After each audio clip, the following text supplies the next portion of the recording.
Hello बच्चों, welcome to my academy.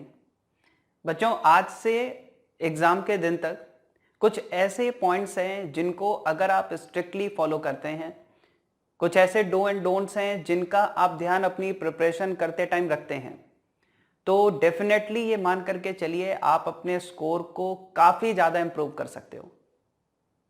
और वो सारे पॉइंट्स मैं अब आपको एक एक करके बताऊंगा। आपको सिर्फ इतना करना है, बहुत पेशेंस के साथ, बहुत इत्मीनान, बहुत तसल्ली के साथ सारे पॉइंट्स को सुनना है, समझना है और उसे आज से अभी से फॉलो करना स्टार्ट करना है। बच्चों, सबसे पहले तो एक बात आपको अपने दिमाग में बहुत अच्छे से सेट कर लेनी है, समझ लेनी है इस बात को कि आपने 1 साल या 2 साल की जो प्रिपरेशन की है, जो इतनी मेहनत की है, आपने अपनी पूरी जान लगा दी है इस पढ़ाई में। ये पूरी की पूरी पढ़ाई में आपने जो कुछ भी सीखा है, इस प्रिपरेशन में आपने जो कुछ भी सीखा है, वो सिर्फ 3 आवर्स में डिसाइड हो जाने वाला है। केवल ये 3 घंटे डिसाइड कर देंगे कि आपकी प्रिपरेशन का लेवल, आपकी प्रिपरेशन कैसी है। और बच्चों, अगर एक लंबे टाइम की प्रिपरेशन अगर कुछ छोटे से टाइम में डिसाइड होनी हो, तो एक बहुत इंपॉर्टेंट बात है जो आपके दिमाग में आज से लेके और एग्जाम के टाइम तक होनी चाहिए, वो है पॉजिटिव माइंडसेट। अब ये पॉजिटिव माइंडसेट से मेरा यहां पर क्या मतलब है? बच्चों, पॉजिटिव माइंडसेट का मतलब यहां पर यह है कि खुद पर भरोसा करें। Believe in yourself. You are braver than you think, more talented than you know and capable of more than you imagine. बच्चों, आप जितना खुद के बारे में अभी सोच रहे हो, उससे ज्यादा आप ब्रेव हो। जितना आप जानते हो, उससे ज्यादा टैलेंटेड हो। और जितना आप आज सोच पा रहे हो कि हमारा ये स्कोर चला जाएगा या मैं सिर्फ इतना कर पाऊंगा, आप ये समझ के चलिए उससे ज्यादा आप कैपेबल हो। मतलब शॉर्ट में ये है कि जितना भी कुछ आप अपने बारे में आज सोच रहे हैं, जितना भी आप सोच पा रहे हैं कि मैं इतना कर सकता हूं, मैं आपको बता रहा हूं उससे ज्यादा आप कैपेबल हैं, उससे ज्यादा आप टैलेंटेड है, उससे ज्यादा आप कर सकते हैं। क्योंकि बच्चों, जब तक ये पॉजिटिव माइंडसेट नहीं होगा, अगर आप सोचोगे कि मेरा ये लेवल है और मैं इतना ही कर पाऊंगा, तो फिर आप कोई भी एफर्ट और नहीं डालोगे। और जब एफर्ट ही नहीं होगा तो उसका फिर अच्छा रिजल्ट कैसे मिलेगा? तो पॉजिटिव माइंडसेट का होना जरूरी है। और बिना बच्चों पॉजिटिव माइंडसेट के ये सारी चीजें जो मैं आपको बताने जा रहा हूं, उनका कोई मीनिंग नहीं है। तो फर्स्ट ऑफ ऑल, आज से लेके और आगे तक ये चीज आप दिमाग में रखें कि एक पॉजिटिव माइंडसेट के साथ हमें अपनी प्रिपरेशन करनी है। जितना मुझे आता है, मैं उससे ज्यादा जानने लायक हूं, मैं उससे ज्यादा टैलेंटेड हूं, मैं उससे ज्यादा कैपेबल हूं। आज मैं जो सोच रहा हूं मैं इतना कर सकता हूं, मैं उससे ज्यादा कैपेबल हूं, मैं उससे ज्यादा करके दिखाऊंगा। और उसके लिए मुझे जो करना है वो मैं करूंगा। ठीक है? अब बच्चों, एक बात फिर से वही पर आता हूं मैं कि साल भर हमने बहुत मेहनत से पढ़ाई की, 2 साल हमने बहुत मेहनत से पढ़ाई की, लेकिन सिर्फ 3 घंटे हैं जो ये डिसाइड कर देंगे कि हमारी तैयारी क्या है। आप जरा समझिए, जब इतने कम टाइम में हमारी इतनी लंबी तैयारी डिसाइड होने वाली हो, तो बच्चों एक दूसरी जो बहुत इंपॉर्टेंट बात है वो है इंस्टेंट रिकॉल। देखिए बच्चों, जब आप एग्जाम टाइम में बैठे होंगे, क्वेश्चंस आपके सामने वन बाय वन निकल रहे होंगे। सपोज आपके सामने कोई क्वेश्चन आया, जब आप उस क्वेश्चन को रीड कर रहे हो, तो क्वेश्चन को रीड करते टाइम उसमें यूज होने वाला जो कॉन्सेप्ट है वो इंस्टेंट आपके दिमाग में आना चाहिए कि हाँ, इसमें ये कॉन्सेप्ट लग सकता है। जो उसमें यूज होने वाला फॉर्मूला है वो इंस्टेंटली आपके दिमाग में आना चाहिए, तुरंत आपके दिमाग में आना चाहिए कि हाँ, ये फॉर्मूला इसमें यूज हो सकता है। उससे रिलेटेड थ्योरी आपके दिमाग में तुरंत आनी चाहिए। अगर बच्चों उससे रिलेटेड मान लीजिए उस जैसा कोई क्वेश्चन आपने पहले कर रखा है, तो उसमें क्या मेथड यूज किया था, क्या उसके पीछे आइडिया है उस क्वेश्चन का, वो भी आपके दिमाग में इंस्टेंट आना चाहिए।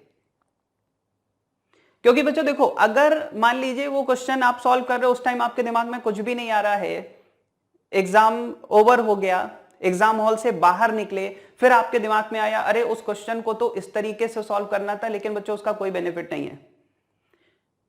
एग्जाम हॉल से घर तक आते आते धीरे धीरे सारे क्वेश्चंस के आंसर आपको दिमाग में आते जाएंगे कि हाँ, ये क्वेश्चन ऐसे करना था, इस क्वेश्चन में मैंने ये मिस्टेक किया, ये ऐसे करना था, लेकिन उसका कोई फायदा नहीं है। इसीलिए बच्चों मैंने यहां पर बोला इंस्टेंट रिकॉल बहुत जरूरी है। क्वेश्चन देखा तो उससे related concept, formula, theory, idea, method, जो कुछ भी है वो सब आपके दिमाग में इंस्टेंट आना चाहिए। तभी आप वहां पर स्पीड, एक्यूरेसी ये सब मेंटेन कर पाओगे। अब आप कहेंगे सर इंस्टेंट रिकॉल होगा कैसे, क्योंकि कोई भी क्वेश्चन पढ़ते हैं हमें तो बहुत टाइम लग जाता है उसके बारे में सोचने में कि इसमें क्या यूज करना है। तो बच्चों इंस्टेंट रिकॉल में दो इंपॉर्टेंट बातें जो आपको ध्यान रखनी है और इसकी आज से ही प्रैक्टिस करनी है।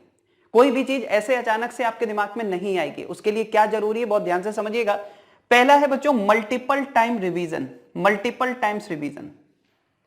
जब भी आप आज से मान लीजिए आप रिवाइज करना स्टार्ट करें या पहले से ही रिवाइज कर रहे होंगे, तो रिवीजन करते टाइम बच्चों ध्यान रखना है कोई भी चीज अगर आपने सिर्फ एक बार देख रखी है, एक बार सुन रखी है, तो वो आपके बहुत ज्यादा काम आने वाली नहीं है। अगर आप किसी कंसेप्ट को एक बार, दो बार, तीन बार, चार बार, बार बार अगर आप रिवाइज कर रहे हो, अगर आपने रिवीजन टाइम में ध्यान रखा है कि हर एक चीज को आपने मल्टीपल टाइम्स रिवाइज किया है, तो उसके इंस्टेंट रिकॉल के चांस बढ़ जाते हैं। अगर मैंने किसी चीज को कई बार देख रखा है, कई बार समझ रखा है, कई बार यूज कर रखा है किसी चीज को, तो ऑब्वियस सी बात है जब मैं कोई क्वेश्चन देखूंगा तो इंस्टेंट रिकॉल उसका हो जाएगा। तो पहली बात क्या आपको करनी है, मल्टीपल टाइम्स रिवीजन। आज से ध्यान दें इस चीज को, एक दो बार पढ़ लेने से बच्चों काम नहीं चलेगा, मल्टीपल टाइम रिवीजन जरूरी है, तभी वहां इतने प्रेशर में आपको चीजें इंस्टेंट रिकॉल हो पाएंगी। ठीक है। और दूसरा बच्चों यहां पर जो सबसे इंपॉर्टेंट है, इससे भी ज्यादा इंपॉर्टेंट है, वो है डिस्ट्रैक्शंस को अवॉइड करना है। बच्चों ये एक ऐसी चीज है कि अगर आपने डिस्ट्रैक्शंस को अवॉइड नहीं किया तो ये आपको खा जाएगी, बिल्कुल पूरी तरीके से खा जाएगी, आपकी पूरी प्रिपरेशन को खा जाएगी, कुछ भी नहीं बचेगा। आपने जो कुछ भी, आप खूब मल्टीपल टाइम्स रिवीजन करिए, लेकिन अगर आपने डिस्ट्रैक्शंस अवॉइड नहीं किया, डिस्ट्रैक्शंस का मतलब मेरा यहां से क्या है बच्चों, हर वो चीज जो आपकी पढ़ाई से रिलेटेड नहीं है वो डिस्ट्रैक्शन है। फिजिक्स, केमिस्ट्री, बायोलॉजी, इसके अलावा जो कुछ भी है, जो कुछ भी है, अच्छा या बुरा की बात ही नहीं कर रहे, फिजिक्स, केमिस्ट्री, बायोलॉजी, इसके अलावा बच्चों जो कुछ भी है वो सब डिस्ट्रैक्शन है। कोशिश करें इन चीजों से दूर रहें, कम से कम एग्जाम टाइम तक तो इसका ध्यान रख सकते हैं, उसके बाद आप कुछ भी करें। तो बच्चों ये डिस्ट्रैक्शंस अवॉइड करेंगे तो इससे बहुत बेनिफिट आपको मिलने वाला है मल्टीपल टाइम रिवीजन्स का इंस्टेंट रिकॉल के अंदर।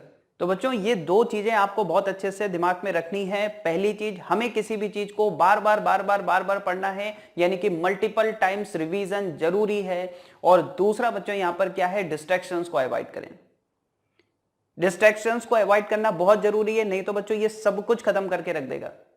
ठीक है। तो दो चीजें आपको इंस्टेंट रिकॉल में डेफिनेटली हेल्प करने वाली हैं। अब बच्चों इसके आगे अगर हम बढ़ें तो यहां पर जैसे मैंने आपको बोला मेथड्स एंड आइडियाज, इसका मतलब क्या है, जैसे मान लीजिए एग्जाम में बच्चों कोई क्वेश्चन आया, तो आप जब उस क्वेश्चन को देखोगे तो आपके दिमाग में आएगा कि इस जैसा क्वेश्चन मैंने पहले देख रखा है, या जो जिस तरह का क्वेश्चन ये है सिमिलर टाइप का क्वेश्चन मैंने, या फिर एग्जैक्टली वही क्वेश्चन मैंने कर रखा है। तो बच्चों इसके लिए आपको करना क्या होगा कि ये ज्यादा से ज्यादा आपके दिमाग में मेथड्स हो, ज्यादा से ज्यादा आपके दिमाग में आइडियाज हो, उसके लिए दो बातें आपको अभी से ध्यान देनी है, दो चीजों पर फोकस करना है। पहला बच्चों यहां पर जो हम प्रैक्टिस करेंगे वो दो तरीके से करेंगे। पहला, पास्ट ईयर क्वेश्चंस के थ्रू हमें प्रैक्टिस करनी है। नीट के क्वेश्चन, एआईपीएमटी के क्वेश्चन, एम्स के क्वेश्चंस के थ्रू हमें क्या करनी है, प्रैक्टिस करनी है, ताकि उन क्वेश्चंस को अगर हम देख रहे हैं और उसी जैसा क्वेश्चन हमें कोई एग्जाम में मिल रहा है तो वो मेथड, वो आइडियाज हमारे दिमाग में इंस्टेंटली आ जाए। और दूसरा बच्चों हमें क्या करना है, प्रैक्टिस थ्रू टेस्ट पेपर्स। बच्चों मैंने यहां पर सिंपली आपको बस इतना ही बोला है कि 3 टेस्ट अगर आप दे देते हैं 1 वीक में, 3 टेस्ट पर वीक अगर आप कर लेते हैं तो this is more than enough. ठीक है। तो दो तरीके से हम प्रैक्टिस करेंगे, दोनों बहुत इंपॉर्टेंट है। पास्ट ईयर क्वेश्चंस बच्चों हमें करना है, और साथ ही साथ हमें क्या करना है, 3 टेस्ट कम से कम 1 वीक में, बिल्कुल 3 आवर्स का शेड्यूल बना के प्रॉपर आपको 3 टेस्ट पर वीक देने हैं। इससे बहुत सारी चीजों में इंप्रूवमेंट होगा, वो आप करें। ठीक है। तो टेस्ट पेपर्स के थ्रू प्रैक्टिस करनी है और पास्ट ईयर क्वेश्चंस करने हैं, ये आपको मेथड, आइडियाज में काफी हेल्प करने वाले हैं। ठीक है। अब बच्चों इसके बाद अगर हम देखें कि मान लीजिए पेपर आपके सामने आता है, 45 क्वेश्चंस आपके सामने हैं। बच्चों ये जो क्वेश्चंस हैं इनको मैंने 2 कैटेगरी में डिवाइड किया है, 3 नहीं, सिर्फ 2 कैटेगरी में। कौन कौन सी 2 कैटेगरी देखिए बच्चों। सबसे पहले तो वो क्वेश्चंस जिनको हम बोलते हैं डिफिकल्ट क्वेश्चंस है।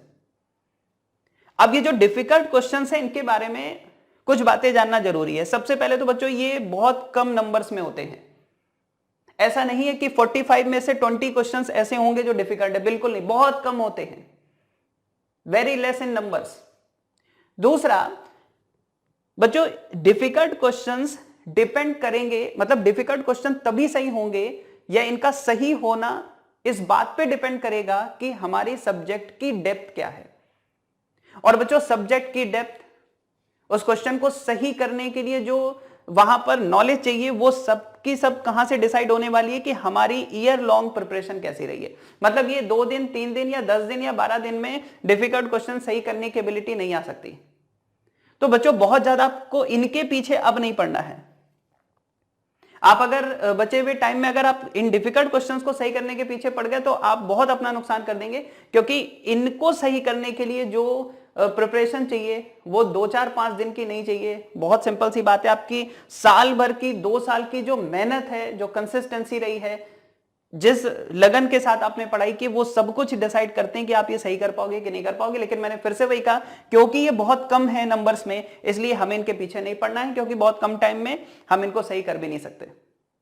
ठीक है, ये सही होना होगा तो आपकी बिल्कुल ईयर लॉन्ग प्रिपरेशन पे डिपेंड करेगा। साल भर आपने क्या किया है उसके बेसिस पर ये डिसाइड होता है सही होंगे गलत होंगे, और आपका प्रेजेंस ऑफ माइंड वहां पर कैसा काम कर रहा है।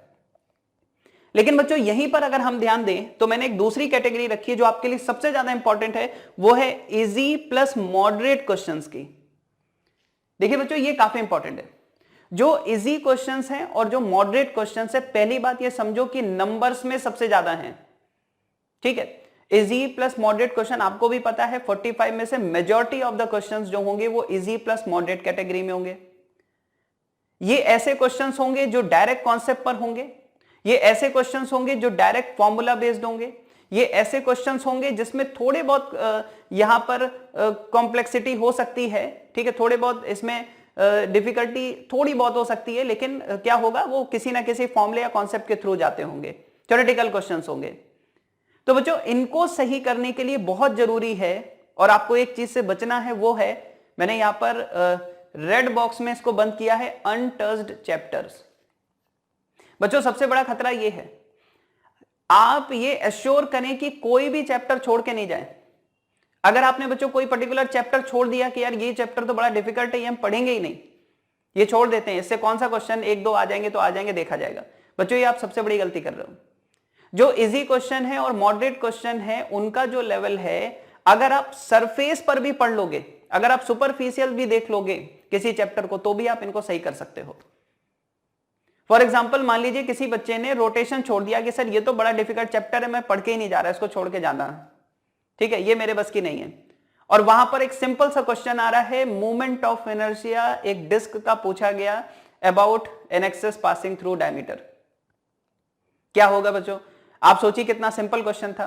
तो अगर हम किसी चैप्टर के फॉर्मूले, उसके कॉन्सेप्ट केवल सरफेस पर अगर पढ़ के चले जाएं, समझ के चले जाएं, तो भी काफी ज्यादा चांस है कि हम ये इजी और मॉडरेट कैटेगरी के क्वेश्चन को सही कर सकते हैं। लेकिन अगर आपने कोई चैप्टर छुआ ही नहीं है, देखा ही नहीं है, तो वो बच्चों सबसे बड़ा खतरा बन जाता है ऐसे क्वेश्चन के लिए जो हम गलत करके आते हैं या छूते ही नहीं है, देखते ही नहीं है। तो बच्चों ये चीज आपको बहुत ध्यान रखनी है, डिफिकल्ट क्वेश्चन के पीछे आप नहीं भागना है। ये डिसाइड हो चुका है कि ये सही होंगे कि गलत होंगे, ये आपकी साल भर की तैयारी पर डिपेंड करता है। लेकिन इजी प्लस मॉडरेट क्वेश्चंस जो हैं, इनके लिए बच्चों जो सबसे बड़ा खतरा बन सकता है वो है अनटच्ड चैप्टर। कोई भी चैप्टर ऐसा ना हुआ हो जो आपने कभी देखा ना हो, जिसे आपने कभी समझा ही ना हो। तो सबसे पहले ध्यान दें, कोई भी चैप्टर अगर आप छोड़ के जा रहे हो या अभी आपने दिमाग में कुछ रखा होगा नहीं यार ये चैप्टर मैं नहीं करूंगा, तो प्लीज उस चैप्टर को देखिए। मैं नहीं कह रहा कि उसको बहुत ज्यादा डेप्थ तक करिए, टाइम भी नहीं इतना, लेकिन कम से कम उसके बेसिक जो थ्योरीज हैं, फॉर्मूलाज हैं, कंसेप्ट्स हैं, वो तो एटलीस्ट देख सकते हो, ताकि अगर उससे कोई सिंपल क्वेश्चन आता है तो बच्चों वो अपने से गलत ना हो। और मैं फिर बता रहा हूं कि जो अपना एग्जाम है, जो नीट का एग्जाम है, उसमें मेजॉरिटी ऑफ द क्वेश्चंस जो हैं वो बच्चों कैसे होंगे, सिंपल होंगे या फिर मॉडरेट कैटेगरी के होंगे। ठीक है, तो इनको सही करना है, डेफिनेटली इनको सही करना है। तो उसके लिए क्या जरूरी है, कोई भी चैप्टर हम छोड़ के नहीं जाए, चैप्टर को सुपरफिशियली कंप्लीट करना है। बहुत ज्यादा डेप्थ में नहीं आता कोई बात नहीं, लेकिन ऐसा भी ना हो कि उसके बेसिक फॉर्मूले तक आपको पता नहीं है। ठीक है, तो ये बहुत गलत हो जाएगा आपके साथ, तो इस चीज का बच्चों ध्यान रखना है। तो बच्चों यहां पर मैंने सारी चीजें आपको बता दी कि किस तरीके से आपको चलना है, इन बचे हुए डेज में किस तरीके से आपको अपनी प्रिपरेशन करनी है, जिससे कि आप ज्यादा से ज्यादा अपने मार्क्स में इंप्रूवमेंट ला पाए। तो पॉजिटिव माइंडसेट के साथ अपनी बच्चों तैयारी स्टार्ट करें, कर ही रहे हैं, बस छोटे छोटे जो यहां पर आप मिस्टेक्स कर रहे होगे, वो मैंने आपको बता दिया कि क्या करना है और क्या नहीं करना है। तो पॉजिटिव माइंडसेट के साथ मल्टीपल टाइम्स रिवीजन करते हुए, डिस्ट्रैक्शंस को अवॉइड करते हुए, पास्ट ईयर क्वेश्चंस को करते हुए, 1 वीक में 3 टेस्ट आपको देना ही देना है, उसको एनालाइज करना है, कहां गलती कर रहे हैं वो सब कुछ देखते हुए, इजी और मॉडरेट क्वेश्चंस पर ध्यान देते हुए, कोई भी चैप्टर नहीं छोड़ के जाना है, सब कुछ पढ़ के जाना है, भले ही हम उसको ऊपर ऊपर देख लें, बहुत ज्यादा डेप्थ पर ना देखें। तो इन सारी चीजों का बच्चों अपने को ध्यान रखना है और आप अच्छे से तैयारी करें, अपना ध्यान रखें। और भी जो इंपॉर्टेंट स्ट्रेटेजीज होंगी बच्चों आपकी प्रिपरेशन से रिलेटेड, वो मैं आपको बताता रहूंगा। मिलते हैं नेक्स्ट वीडियो में, बाय बाय।